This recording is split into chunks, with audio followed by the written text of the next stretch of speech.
आ नजर गुजर हमरा बेटा के नहीं लागे बुझलिए ना क्लास में एने दियो ना अहाँ तो आरो चीज के सौसे के नजर जते आई छी टोला छी भरोसा छी हमरा बेटा के क्यों नजर नहीं लगे चले किस मुठ तो सब किछ नहीं लगे हमरा बेटा के कनियो के कह दै छियै टोला से भरोसा से आय माय जे छी हमरा पुतहु के नजर नहीं लगाएब टोला भरोसा आय माय जे छी से अपन नजर में राख लेब हमरा पुतहु के नजर नहीं लगाएब लियो माय जी पकड़ा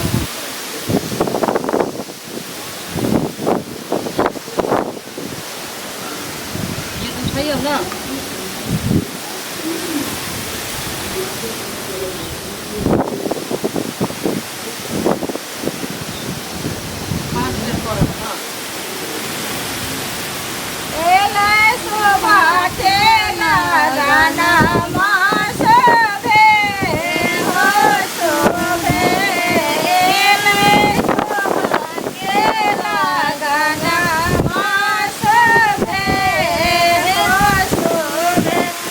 ओते जोर से नहीं दाबियो नहीं तब कन्या के गाल पचक जाए ये जाला के कन्या हमर माया है यो माया ने हमर कन्या सुकुमार है हां सब के कन्या ओहिना सुकुमार रहे लो ई लो ना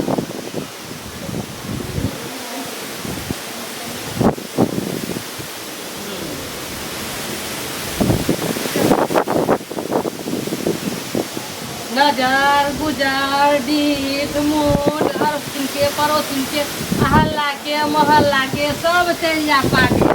आइए भौजी हां हमरा भैया की कहले के भाई के हमर बहिन यो के ना भाइयों को है बुझलिए नजर गुजर डीत मोट अरसिन के पड़ोसिन के अहल्ला के मोहल्ला के सब चल जा पीछे हमरा भौजी के सदा सुहागन के आशीर्वाद दे भैया हो जुग जिया चल भौजी अब ज्यादा समय नहीं लगा भैया ये होगा देख के आब चल आओ चलो आओ बेटा इधर ना गलन पकाई में तू तो आओ भौजी आओ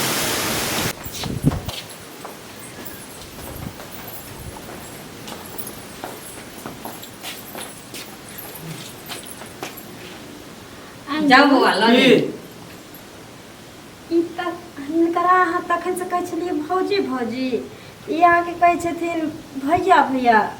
ई केना वाला रिश्ता ये हम कंफ्यूज भ गेलियै अरे जब हम कुमार छलिए ना हां तब तक मतलब हम उनका गे कहै छलिए वो हमरा हाउ कहै छले अच्छा भैया दोनों भैये कहै छले हम ओकरा गे कहै छलिए दुलार से। तै द्वारा भौजी भौजी कह दे है अरे कन्या अहाँ नहीं बुझलिए ई दोनों हंसी मजाक करे छै बुझलिए दियर अरे देवरो के देखे नै छियै देवर जी के भैया कहै है हैं वो हम बच्चे से पाललिए रे इनका ए दुआरे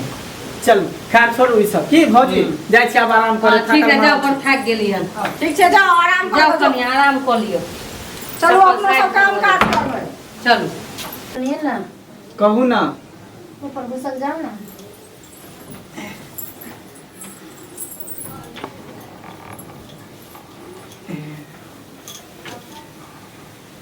अच्छा ई कहू हम अहाँके पसंद छी हां अहाँ त हमरा एकदम पसंद छी अरे यहाँ तो पूर्णिमा के चांद जका लाग रहल छी कथे ला बोलै छी सही कह रहल छी अहाँ लक्ष्मीनिया छी लक्ष्मीनिया सही में अहाँ एते सुंदर छियै हम अहाँके आगू में कुछो न छी देखियो एमे सुंदर के बात लोग के व्यवहार निक होवे के चाहिए व्यवहार निक रहत ना तो कलो आदमी ठीक रहे सब ठीक रहे सी व्यवहार निक रहे के चाहिए दिल साफ रहे के चाहिए और कुछ नहीं अच्छा एक घर में एगो माँ छथिन और एगो दीदी और नहीं ना बस एक माय हम भैया भाभी बस और कोई नहीं बाबूजी तो नहीं छे बाबूजी गुजर गए 5 साल पहले अच्छा हाँ बस ये